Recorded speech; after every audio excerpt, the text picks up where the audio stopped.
난 어디에 있을까? 난 어디에 있게 될까? 사실 근데 이걸 고민할 시기긴 하지. 짧은 시간 동안에 세 번의 중환자 실고 한 번의 CPR을 진짜 하고 왔을 때 정말 마지막 출근길이라고 하니까 실감이 안 난다고 해야 되나? 진짜 열심히 했었던 6년이라서 진짜 후회 없어요. 마지막 나이트를 다녀오도록 하겠습니다. 여기는 자유예요. 안녕하세요. 이승에서 만객 채널의 이승입니다. 저는 7년차 대학병원 간호사입니다. 저는 오늘부로 휴직을 했습니다. 간호사를 누구보다 좋아했던 저인데 저는 왜 휴직했을까요? 간호사를 처음 꿈꾼 것은 16살이었다. 서울대학교 병원의 한 어린이 병동에서 12살의 작은 아이를 만났다. 수술을 마치고 돌아와 잠을 자고 있던 아이가 눈을 뜨면 가장 먼저 옆에 있어주는 사람이 되고 싶어 간호사를 꿈꿨다. 20살의 간호대학생이 됐고 24살의 대학병원 호흡기 내과에서 간호사로서 일을 시작했다. 26살부터 3년 동안은 코로나를 겪었다. 간호사의 진심이었고 열심이었던 20대 중반. 꿈이 일상이 되어 산 시간.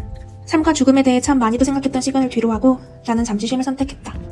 연봉 6천과 번아웃 사이 그 어딘가 휴직을 선택했다. 잠시 쉬어가기로 했다. 그것이 16살 때부터 꿈꿔온 간호사를 지키는 길이라고 생각했다. 이게 1년차, 2년차 때는 기억이 잘 안 나요. 그냥 시간이 지났어요. 눈떠보니 한 3년차가 되어 있었고 그때의 기억은 그 당시에 남겨놨던 일기들 이런 걸로 기억을 하는 것 같고요. 3년차가 됐더니 코로나가 터졌고 그곳에서 3년을 꽉 채우고 있었고 제가 호흡기 내과 시작했는데 코로나를 겪으면서 호흡기 감염내과가 됐고 세미 중환자실을 운영했단 말이에요. 저는 환자를 인투베이션을 해서 중환자실로 보내는 것까지가 제 일이었는데 코로나에 감염된 중환자들을 보면서 인투베이션을 한 상태 이후에 벤틸레이터 케어까지를 하게 되는 거예요. 환자들 CRT 돌리고 에크모 돌리고 아예 몰랐던 그런 케어들을 하려니까 그거 나름대로 그 당시가 더 빨리 지나갔어요. 배워야 되는 것도 많았고 들어야 되는 교육도 많았고 그러면서 3년차, 4년차를 보냈고 그 7년차가 되니까 진짜 환자들에 대했던 예쁜 마음들도 많이 사라지고 보호자 안내에 짜증이 들고 정말 많은 곳에 화가 나 있는 제 모습을 발견한 거죠. 그런 모습들이 전연차 때도 물론 있었지만 이제 그런 날들이 너무 많아지는 거예요. 일하기 예전과 같은 마음으로 더 이상 일을 하지 않는 제 모습을 보면서 부서를 한번 옮겨야겠다라는 생각이 들었어요. 2018년 1년차 간호사. 아무것도 몰랐다. 대한민국에서 신규 간호사로 산다는 것은 소름 그 자체다. 새벽 3시간에 일어나 아침 먹고 1시간을 걸어 병원으로 출근했다. 저녁 5시, 6시까지 밥 못 먹고 일해도 그때는 그게 당연하다 여겼다. 2019년 2년차 간호사. 아직도 갈 길이 멀다. 정신을 차려보니 병원에서의 2년이 지나 있었다. 사실 기억나는 것은 많이 없다. 그저 그때 써둔 일기를 들춰봤을 때 그때의 나는 많이 울었고 힘들었음이 적혀있을 뿐이다. 2020년 3년차 간호사. 간호란 무엇일까? 어렴풋이 알면서도 확실하지 않았던 때 코로나가 터졌다. 병원 전체가 비상이었다. 2021년 4년차 간호사. 순식간에 일반 병동이 중환자실로 바뀌었다. 5분 중 1분은 세상을 떠났다. 중환자 간호에 대해 공부하고 숱하게 임종의 순간을 마주했다. 고인이 된 환자의 염을 하며 삶에서 우선순위로 두어야 할 가치가 무엇인지를 저절로 깨달았다. 오늘 하루의 나의 행복, 내가 사랑하는 사람의 행복, 우리의 행복이 모여 하루로 이어지기를 바랬다. 2022년 5년차 간호사. 음압병동은 분명 힘들었지만 간호사만이 할 수 있는 일들의 가치를 알려준 곳이기도 했다. 동시에 병원 생활에 지칠 때 다시 일어날 수 있는 나만의 가치를 만들어야겠다고 생각했다. 사실 본업을 유지하면서 사이버 대학을 다니는 게 쉬운 건 아닌데 그래도 저는 요새 꽤 재밌게 수업을 듣고 있습니다. 제가 1학기 때 배웠던 유튜브 기획 제작이랑 2년간 사이버 대학을 다녀 웹 문해창작학과를 졸업했다. 글을 쓰고 영상을 만들었다. 이게 스스로를 위로하는 하나의 방법이었다.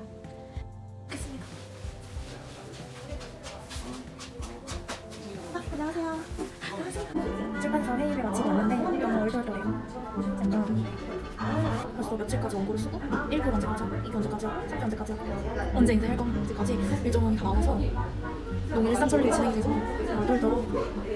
내가 할 수 있을까? 생각도 좀 드는데 할 수 있잖아요. 그래서 저는 이번에 최대한 마음을 진정시킬까 편단을 안 하도록 하겠습니다. 2023년 6년차 간호사. 간호사 1인분만 할게요라는 코로나 에세이를 출간했다. 모두가 겪었지만 그럼에도 자세히는 몰랐던 코로나 3년을 담은 기록을 냈다. 코로나로 인해 세상을 떠난 환자, 음압병동에서 고군분투했던 동료 간호사들, 그리고 스스로를 위로하고자 했던 기록의 결과물이다. 2번의 프리셉터와 2번의 의료기관 인증평가를 거치고 7년차 간호사가 되었다. 듀티 차지를 보며 선배보다 후배 간호사들이 더 많은 시점이 됐다. 아니 소위를 갖고 와요. 이건 어디이잖아. 이거는 맞아요. 어떤 응급 상황이 생겨도 대처할 수 있는 일련의 능력이 생겼다. 추가 오더가 쌓여도 어찌저찌 쳐내는 일의 요령도 생겼지만 어느 날 갑자기 계속되는 환자의 죽음이 버거워졌다. 근데 제가 진짜 간호사 일을 정말 좋아했단 말이죠.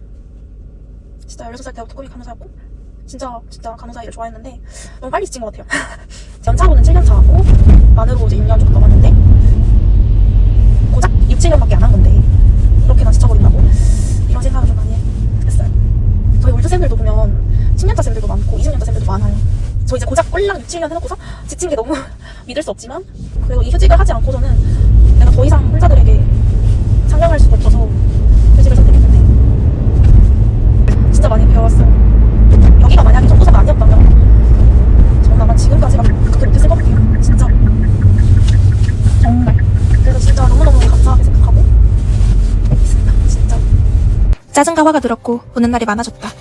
괜찮지 않은 순간이 너무 자주 찾아왔다. 매일 마음을 다잡아도 너무 쉽게 잃었다. 나는 요새 간호사라는 가면을 쓰고 사는 것은 아닌지 스스로에게 물었다. 환자와 보호자와 소통하는 것을 좋아하던 나였는데 어느덧 병원에서 짜증스럽게 변해버린 나를 발견했다. 잠시 쉬어가지 않으면 병원을 그만둘까봐 이젠 정말 쉬어야겠다 생각해 휴직계를 냈다. 나에게 간호는 16살 때부터의 꿈이었다. 다른 이들보다 간호에 큰 의미를 두며 살아와서 지칠 땐 더 크게 지쳤던 것 같다. 언제나 간호였고 항상 간호이길. 내가 가장 좋아하는 말이자 나를 가장 잘 표현하는 말. 또한 오랜 시간 지켜가고 싶은 말. 이 말을 지키고자 6개월을 쉬기로 했다. 2보 전진을 위한 1보 후퇴랄까. 그렇지만 이 1보 후퇴도 1년 동안 준비했다. 너무 많이 한계를 느끼고 또 후배들이 막 너무 버겁게 막 14명씩 하는 그런 행위를 보면 진짜 위험한 간호 같고 제가 하는 간호도 다 미처 하지 못한 간호들로 남는 거예요. 그래서 그런 현실에 부딪혀서 아 간호사들 이래서 병원을 많이 떠나는구나 라는 생각을 하면서 내년에는 이제 휴직을 하려고 휴직계를 내려고 하고 있어요. 3개월 전에 고지여가지고 휴직을 하려고 해서 제 내년 목표는 제가 6개월 휴직을 쓸 수가 있는 상황이라서 그거를 쓰고 이제 간호사라는 이름을 내려놓고 순례길에 가보고 싶어요. 그래서 800km를 한 달 동안에 걷는다고 하더라고요. 그래서 제가 얼마나 내려놓고 약간 저는 중학교 때부터 꿈이 간호사여서 너무 이 간호사만을 바라보고 와서 한 발짝 뒤에서 다시 한번 생각해보는 그런 시간을 갖고 싶은데 일단 건강히 잘 다녀오는 게 제 내년의 목표고요. 그리고 이 자리가 진짜 꿈이 이루어지는 자리인 게 좋아하는 일을 16살 때 찾았고 그 일이 잘 맞아 좋아하는 일을 열심히 할 수 있었던 20대. 병원이어서 배울 수 있던 삶과 죽음에 대한 가치. 삶의 리스크로 작용하는 질병과 아픔에 공감하는 삶. 삶의 마지막을 함께하며 위로와 도움을 주는 삶. 간호사만이 할 수 있는 일에 큰 가치를 느꼈던 지난 7년. 초봉 4천에서 6천까지 오르는 연봉을 받으며 안정적이었던 시간들. 감사했던 시간을 잠시 뒤로 한다. 언제까지 3교대를 하면서 간호사 생활을 할 수 있을까 이런 고민은 진짜 많이 하는 것 같아요. 이게 면역 체계가 진짜 많이 깨지고 장병 치레가 진짜 많이 들더라고요. 진짜 건강하다고 생각했는데 그래가지고 제가 피곤하면은 입술에 그 포진처럼 이렇게 나서 아시클로버 맨날 바르고 진짜 심하면은 질염도 자주 생기고 그러거든요. 그런 게 점점 빈도가 짧아져가지고 진짜 늘 고민이었어요. 근데 생각해보니까 3교대 가는 오전 8시입니다. 오전 8시 이렇게 밤새 일하고 아침에 퇴근하고 이런 흐름 자체가 진짜 몸의 면역력을 많이 떨어뜨리는구나 라는 거를 제가 너무 느껴버렸어요. 7년이 되니까 7년 차가 되니까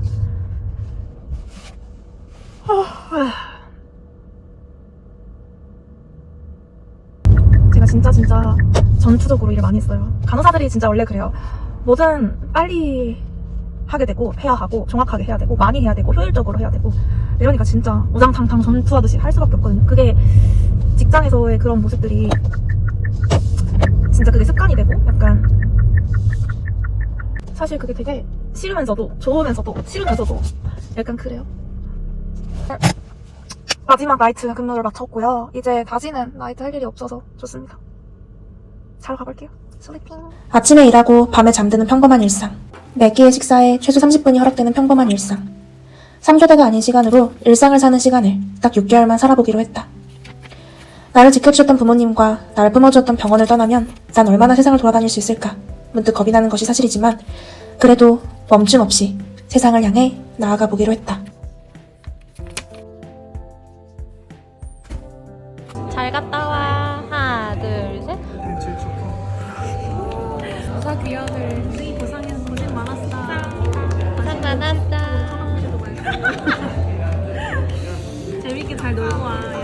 여행이 주는 깨달음으로 한층 성숙한 내가 되길 바라며 저는 까미노 산티아고 순례길을 위해 떠납니다. 물론 무급 휴직입니다. 사실은 이 6개월이라는 무급 휴직은 재직 중에 딱 한 번만 쓸 수 있어서 보통은 자기가 꼭 필요할 때 또 대부분은 이제 육아휴직 아이들을 위해서 쓰는 경우가 많더라고요. 선배들을 보면은. 그래서 제 선택을 후회하게 될까? 나중에 꼭 필요한 순간에 이렇게 미리 썼던 걸 후회하게 될까? 라는 그런 고민이 좀 많았었는데 근데 그렇지 않고서는 이제 30이 되는 제가 지금의 시간을 또 넘길 힘이 없기 때문에 후회하지 않기로 했습니다. 이게 나중에 저에게 어떤 게 작용할지라도 사실 트랜스퍼를 간다는 거는 간 부서가 저한테 안 맞을 수도 있고 또 저랑 안 맞는 선배가 있을 수도 있고 또 잘 안 맞는 후배가 있을 수도 있고 모르는 거잖아요. 그리고 아예 파트가 달라지면 그 부서에서는 또 신규 입장이기 때문에 다시 막내부터 시작해야 된다는 그런 것도 있지만 그래서 뭐 만약에 제가 잘 안 맞는 부서로 보내진다면 예를 들면 수술실이나 중환자실 지속 30km 치료가 간단합니다. 그럴 일은 많이 없겠지만 그렇다면 또 지금의 선택을 후회할 수도 있겠죠. 그러나 후회하지 않기로 했습니다. 이미 결정했기 때문에 후회하지 않기로 했어요. 그래서 어쨌든 저는 오늘 마지막 근무고 조금 떨리지만 잘 마무리하고 오겠습니다.